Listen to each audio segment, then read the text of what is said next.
Pregnancy में thyroid क्यों नहीं हो सकता है? क्या क्यों नहीं हो सकता है?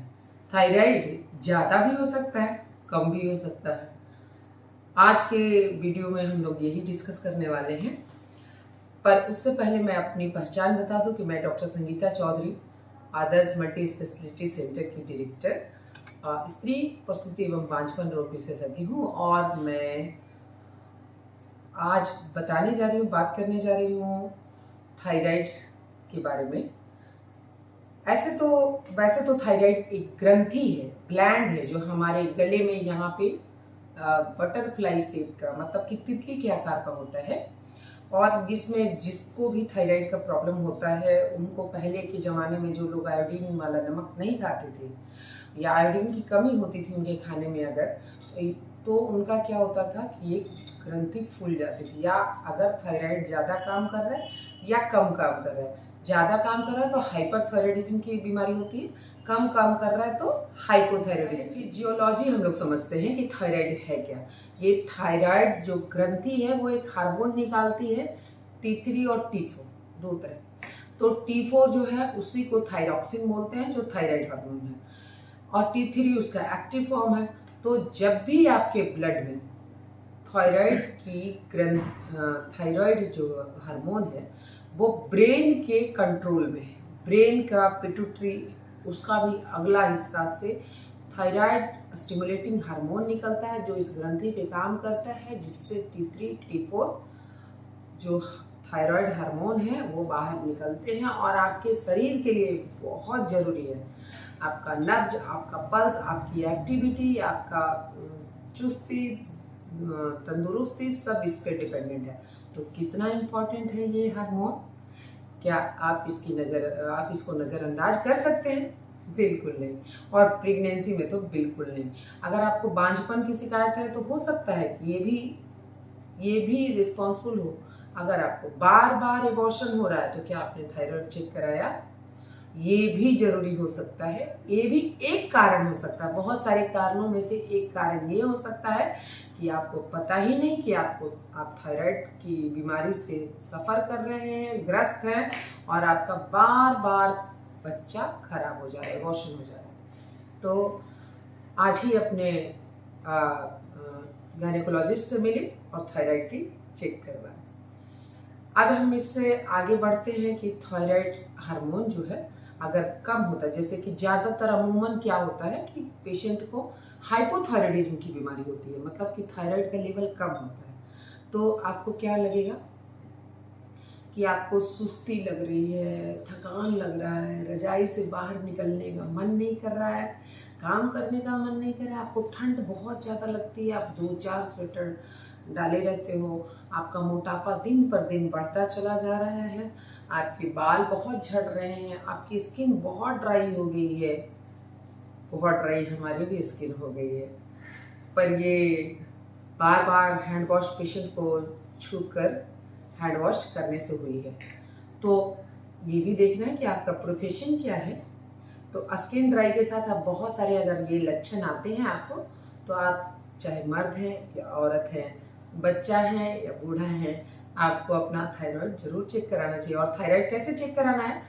12 घंटे खाली पेट होना चाहिए। ये नहीं कि मैं कोई हमारे पास पेशेंट आते 4 बजे शाम को आके कहते हैं अभी तक मैंने कुछ नहीं खाया तो थायराइड का चेक अभी हो जाए। नहीं संभव है। जब सूर्य ईशान कोण में होता है, जब 9 या 10 बजे तक होता है, उस टाइम थायराइड का लेवल अलग होता है। दोपहर में उसी आदमी का अगर आप चेक करोगे तो थायराइड का लेवल अलग आएगा। शाम को इस बल्ब की रोशनी में अगर आप चेक करोगे तो थायराइड का लेवल अलग आएगा। खुद मेरा 3 बार में अगर मैं चेक कराऊंगी तो मेरा 3 बार में 3 तरह की रिपोर्ट आएगी।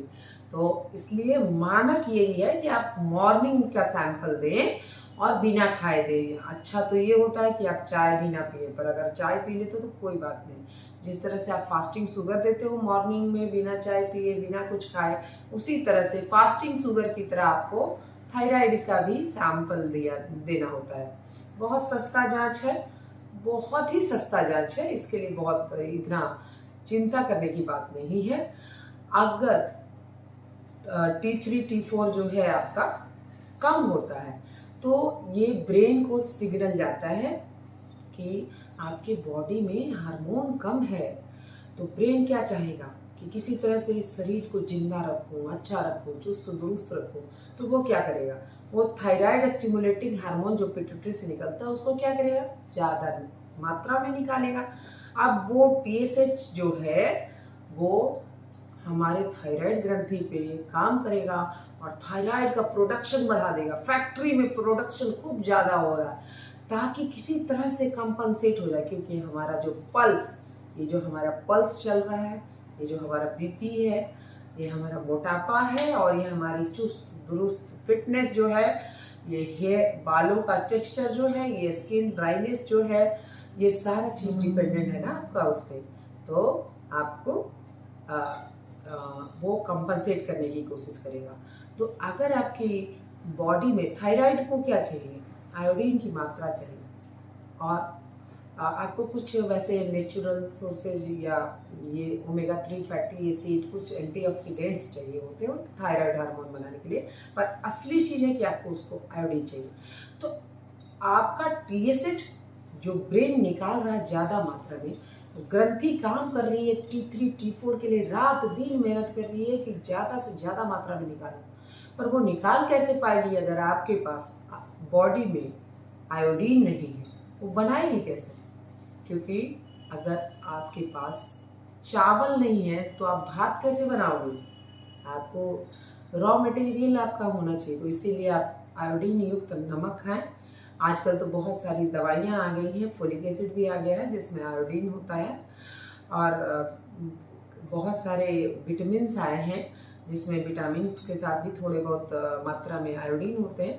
तो आप अगर अच्छा नमक खा रहे हैं, आप खासकर एक नमक आता है हिमालय का सॉल्टी नमक, तो वो बहुत अच्छा होता है अगर उसमें बहुत मात्रा में आयोडीन होता है। तो अगर नहीं तो आपको खान पान सुधारने चिया सीड्स खाएं और आप उसमें सैलेड ज़्यादा खाएं, खासकर गाजर और खीरा आपको बहुत खाना है, उसके सलाद का बहुत सेवन करना है।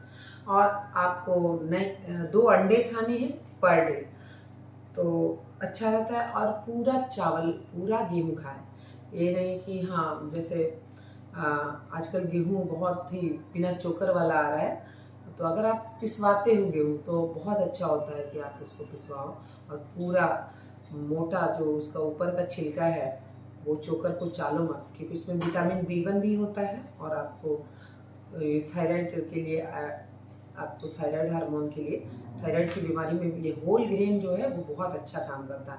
अगर आप चावल है तो बहुत पॉलिश्ड राइस मत खाइए, ब्राउन राइस बहुत अच्छा होता है। तो होल ग्रेन आप खाइए, सैलेड्स खाइए और ग्रीन टी और हर्बल टी का सेवन कर सकते हैं, वो एंटीऑक्सीडेंट्स देता है और बहुत अच्छा होता है।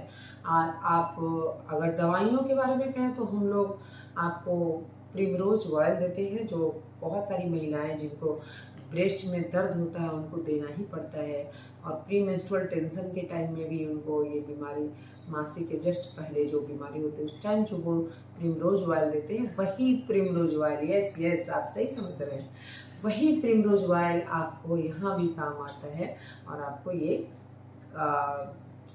लेना होता है, ठीक। और इसके अलावा आपके डॉक्टर कॉड लिवर ऑयल भी दे सकते हैं, पर ये नॉन वेजिटेरियन है और अगर आपने व्रत किया हुआ तो उस दिन आप स्किप कर सकते हैं, मतलब उस दिन वो आप डोज को छोड़ सकते हैं। एक दिन छोड़ने से कुछ नहीं होगा, बट रेगुलर बेसिस में दवाइयाँ खानी होती है। और आपको थायराइड हार्मोन लेना होता है बाहर से। थायराइड का अलग अलग स्ट्रेंथ आता है, 12.5 मिलीग्राम, 25 मिलीग्राम, 32.5, 37.5 मिलीग्राम, फिर 50 मिलीग्राम, 75 मिलीग्राम, तो 100 मिलीग्राम, 150 मिलीग्राम, 125 मिलीग्राम, मतलब मिलीग्राम नहीं सॉरी, माइक्रोग्राम, सारे माइक्रोग्राम में होंगे, और 200 माइक्रोग्राम्स। मतलब इसके थायराइड के अलग अलग स्ट्रेंथ आते हैं, जैसे कि आपको 12.5 microgram, 25 microgram, 37.5 microgram, 50 microgram, 62.5 microgram, 75 microgram, 100 microgram, 125 5 microgram, 150 microgram, 200 microgram, ऐसे डिफरेंट स्ट्रेंथ के आपके थायरॉक्सिन के डोजेज होते हैं जो डॉक्टर आपके थायराइड के लेवल के अनुसार आपको प्रिस्क्राइब करते हैं। तो ये तो हो गई बात कि हम लोगों ने हाइपोथायराइडिज्म में क्या खाना चाहिए, क्या अवॉइड करना चाहिए। हाँ, अवॉइड आपको गोभी करना है, गोभी नहीं खाना, फूल गोभी की सब्जी और ब्रोकली की सब्जी नहीं खानी है आपको, ये अवॉइड करना है। बाकी हर चीज़ खा सकते हैं। और खाने में तो बता ही दिया क्या खाना है, दवाइयाँ भी बता दी मैंने। अब हम लोग चूँकि छोटे मोटे शहर के हैं, यहाँ बहुत जनता गरीब है, किसी के पॉकेट में पैसे नहीं है, कोरोना के चलते सबका जॉब चला गया है। तो ऐसे हाल में हम लोग छोटा सा टेस्ट केवल कर देते हैं, TSH। हम लोग T3 T4 नहीं करते हैं, उसमें भी T3 T4 में भी फ्री T3 फ्री T4 बहुत इम्पॉर्टेंट होता है। अगर आपका बहुत सीरियसली आपको डैमेज कर रहा है ये थायराइड की बीमारी, तो हाइपोथायराइडिज्म की बीमारी, तो वो जब हम लोगों को TSH से ही पकड़ा जाता है बीमारी आपका। अगर TSH का लेवल अप है, TSH का लेवल डाउन है, इसका मतलब T3 T4 नॉर्मल मात्रा में नहीं एक्सक्रीट हो रहा है। और TSH अगर बढ़ा हुआ है तो आप समझिए आपको हाइपोथायराइडिज्म की बीमारी है जो ज़्यादा कॉमन है। हाइपोथायराइडिज्म की बीमारी है जो ज़्यादा कॉमन है, इस हाल में आपको TSH बढ़ा रहेगा। हाइपरथायराइडिज्म की बीमारी जो है वो कम है लेकिन जानलेवा है। आपका पल्स, हार्ट रेट इतना स्पीड में हो सकता है कि इसको थायराइड स्टॉर्म कहते हैं। इसमें गांठ, गला इतना सूज जाता है, ग्वाइटर होता है, ऑपरेशन कराने की ज़रूरत आ जाती है और बहुत तरह की दवाइयाँ देना पड़ता है जो प्रेगनेंसी में सेफ नहीं है। बहुत कम दवाइयाँ हैं जो सेफ है, जो आपके डॉक्टर बताएंगे। और हाइपोथायराइडिज्म में आपको केवल थायरॉक्सिन देना पड़ता है, ये बहुत कम मान है, लेकिन बहुत सस्ती दवाइयाँ हैं। और अगर आपने नहीं लिया तो आपके बच्चे को नियोनेटल थायराइडिज्म की बीमारी हो सकती है, बर्थ डिफेक्ट्स हो सकते हैं, जन्मजात कुछ बच्चे को बर्थ डिफेक्ट्स हो सकते हैं, बच्चा मंद बुद्धि का हो सकता है। अगर माँ प्रेगनेंसी में थायराइड की बीमारी से ग्रसित है और जन्म के बाद माँ और बच्चे का अलग से फिर से जांच कराना होता है और उसके अनुसार दवाइयाँ माँ की बंद करनी है या नहीं करनी है वो अलग इशू है, जांच के बाद होगा। और बच्चे का अलग जांच होने के बाद, क्योंकि बच्चा माँ की दवाइयों पे अगर था तो बच्चे का जांच होने के बाद बच्चे को 2 साल के अंदर ट्रीटमेंट कराना होता है, वरना बच्चा कम बुद्धि का, मेंटली रिटार्डेड हो सकता है और कॉन्जेनाइटल थायराइडिज्म सिंड्रोम से ग्रसित हो सकता है। इन्हीं चंद शब्दों के साथ मैं अपने ये वीडियो यही ख़त्म करती हूँ और धन्यवाद कि आप लोग बहुत हमारा YouTube चैनल को प्यार दे रहे हैं, बहुत पसंद कर रहे हैं, बहुत सारे कमेंट्स भी हमें आ रहे हैं कि और नेक्स्ट वीडियो बनाइए। और हमें बहुत सारी जो अप्रिसिएशन मिल रही हैं, जो काइंड वर्ड्स आप लोग हम लोगों के लिए यूज कर रहे हैं, उन सब के लिए आप सबका बहुत सारा आभार, दिल से बहुत सारा धन्यवाद। और इसी तरह हमारे चैनल को अपने दोस्तों को शेयर कीजिए, चैनल को सब्सक्राइब कीजिए और वीडियो को लाइक ज़रूर कीजिएगा। That's all.